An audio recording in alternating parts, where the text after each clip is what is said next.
That night, I wasn't supposed to be home. I had a work dinner, but the meeting ended early, and I thought, why not surprise Mark? I stopped by his favorite bakery on the way, picked up the dessert he always loved, and drove home, smiling to myself as I imagined his reaction.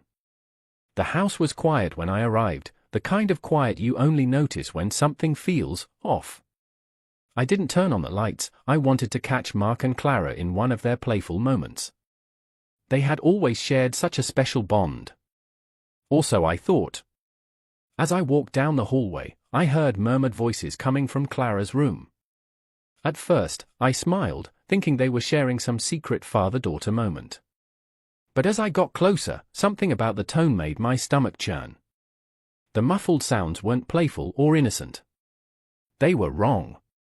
I stood outside Clara's door, my hand trembling as I reached for the handle. My mind raced with 1,000 possibilities, each one more terrible than the last. Taking a deep breath, I pushed the door open. What I saw froze me in place.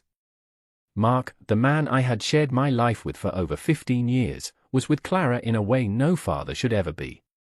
The image seared itself into my mind, a grotesque tableau I would never forget. Mark! What the hell are you doing? My voice cracked as I screamed, my legs trembling beneath me. Clara jumped away from him, her face pale and tears streaming down her cheeks. Mark turned to face me, his expression a mix of shock and anger, but not shame. Never shame. Lisa, calm down, he said, his voice sharper than I had ever heard it. This isn't what it looks like. Not what it looks like. My voice rose, raw with disbelief. How could you do this to your own daughter? To me? To us? Mark's eyes darkened, and his tone shifted, cold and calculated. You don't understand what's happening here, and you won't. If you breathe a word of this to anyone, Lisa, I swear to God, I'll destroy you. I'll leave you, and I'll take Clara with me. You'll lose everything, your reputation, your friends, even your precious daughter. His words hit me like a physical blow, and for a moment, I couldn't breathe. My world was spinning, collapsing around me. Clara stood frozen in the corner, her wide, terrified eyes begging me to fix this, to make it go away. And in that moment, I felt utterly powerless. The man I thought I knew had become a monster, and I had no idea how to fight him. Let me ask you something, if you were me, standing in that doorway, what would you do? Could you think clearly with your world falling apart? Or would you crumble, as I did, under the weight of the impossible? The days that followed felt like walking through a fog, thick, suffocating, and endless. I couldn't think clearly, couldn't eat, couldn't sleep. My mind replayed that night over and over again, each memory like a knife twisting deeper into my chest. Clara became a shadow of herself. My bright, lively daughter who used to fill our home with laughter now moved through the house like a ghost. She barely spoke, retreating into her room for hours at a time. I'd knock softly on her door, trying to reach her. Clara, sweetheart, can we talk? But she'd only shake her head, her eyes avoiding mine as though even looking at me was too painful.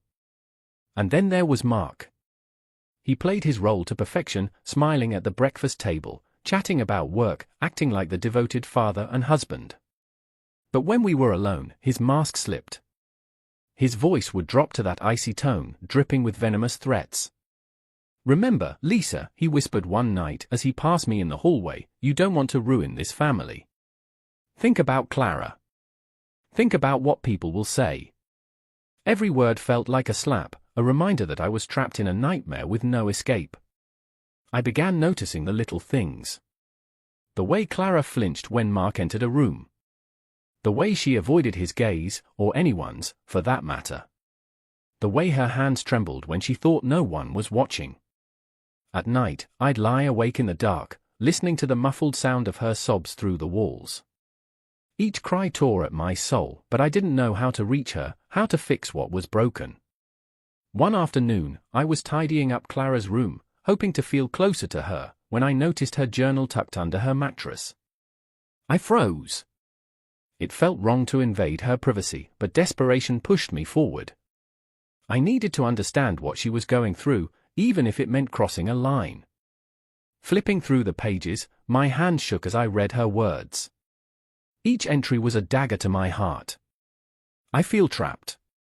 I feel dirty. I don't know how to escape. Tears blurred my vision as I closed the journal and held it to my chest. My daughter was screaming for help in the only way she knew how, and I was failing her. That night, I sat in the dark, clutching the journal as if it held all the answers. My thoughts spiraled. Should I confront Mark again? Should I go to the police? What if Clara wasn't ready to talk? What if speaking up made things worse? Let me ask you something. Have you ever felt so powerless that it seemed like every choice was the wrong one? That no matter what path you took, the walls would close in around you. If you were me, sitting in that darkness, how would you find the strength to act when fear has its claws in you? There's a moment when fear becomes unbearable, when it gnaws at you so relentlessly that you have no choice but to act. That moment came for me late one night as I lay in bed, staring at the ceiling, listening to the sound of Mark's steady breathing beside me. I couldn't let another day pass without trying to protect Clara. Slipping out of bed as quietly as I could, I tiptoed to the living room. My hands trembled as I opened my laptop, the faint glow of the screen lighting up the darkness. A quick search led me to a women's shelter hotline. I hesitated, my finger hovering over the call button. What if Mark woke up? What if this made everything worse? But then I thought of Clara, her journal, her tears, her haunted eyes. Taking a deep breath, I pressed the button. The voice on the other end was soft, calming. You're not alone, the woman said, her tone steady and kind. First, we need to document everything. Keep a record of his threats, his behavior. Any evidence will help. I scribbled notes on a pad of paper, my heart pounding with every word. For the first time in weeks, I felt a glimmer of hope. The next morning, I arranged a secret meeting with a lawyer I had found through the shelter's referral. I parked several blocks away from her office, paranoid that Mark might somehow find out. The lawyer, a no-nonsense woman named Karen, listened intently as I poured out the whole story. When I was done, she leaned forward, her expression firm but reassuring. This won't be easy, Lisa, she said, sliding a list of steps across the desk, but we'll get through this. The most important thing is to stay calm and stick to the plan. As I walked out of her office, the weight on my chest felt slightly lighter. I had a plan now, a way forward. But that sense of relief was short-lived. Mark wasn't a fool. He noticed the subtle changes in me, the way I avoided his touch, the way I no longer cowered under his threats. His eyes followed me everywhere, sharp and calculating, as if he were waiting for me to slip up. One evening, as I was washing dishes, he cornered me in the kitchen. The hairs on the back of my neck stood up as his shadow loomed over me. "What are you up to, Lisa?" he asked, his voice low and menacing. His gaze bore into mine, unrelenting. "Don't think I don't see what you're doing." For a moment, my breath caught in my throat, but I forced myself to look him in the eye. My heart pounded so loudly I was sure he could hear it. "I'm protecting my daughter," I said, my voice steadier than I expected. Inside, I was shaking, but I refused to let him see it.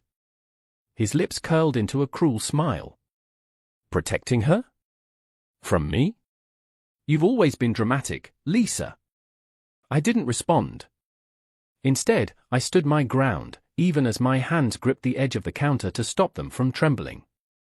"Let me ask you, do you think courage means being fearless, or does it mean standing tall when every fiber of your being is screaming to run?" Because in that moment, I've never been more terrified in my life. Yet somehow, I stayed. The day everything came to a head started deceptively normal. Mark left for work with his usual grin, the one that had once made me feel safe and cherished.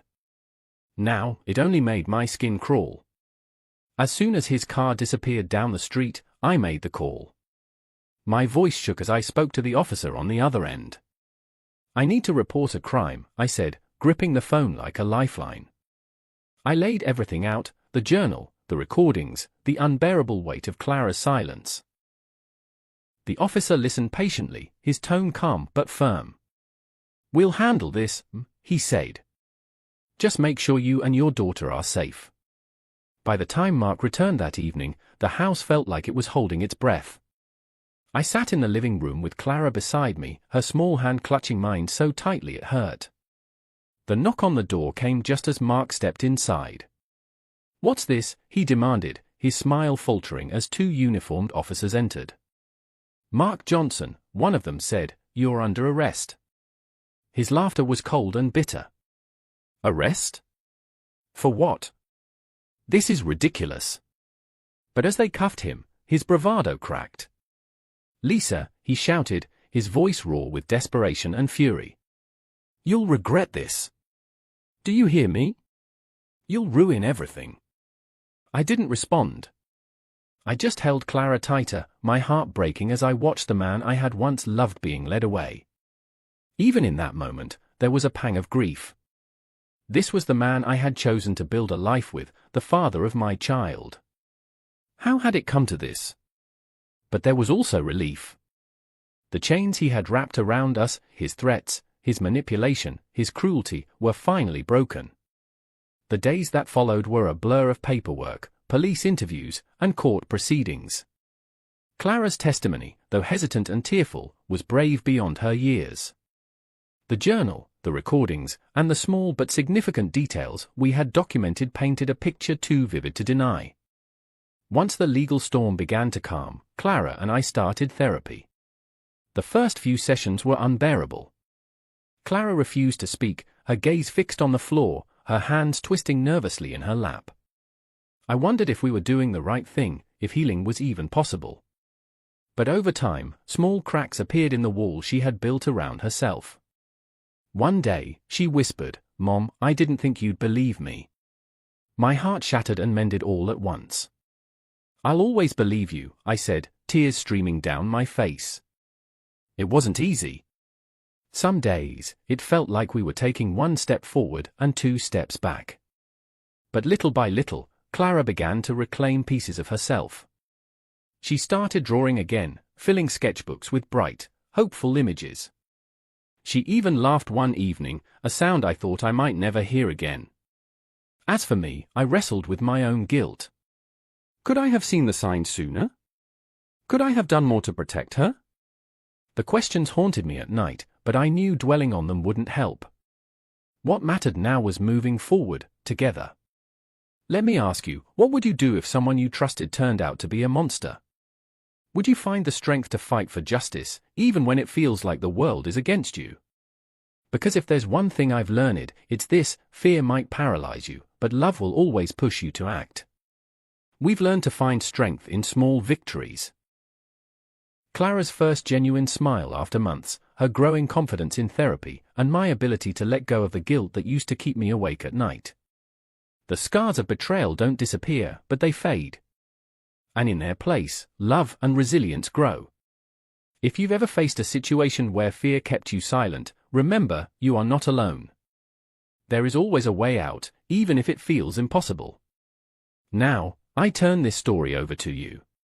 If it moved you, made you think, or even sparked a conversation, I encourage you to share your thoughts in the comments. Your voice matters.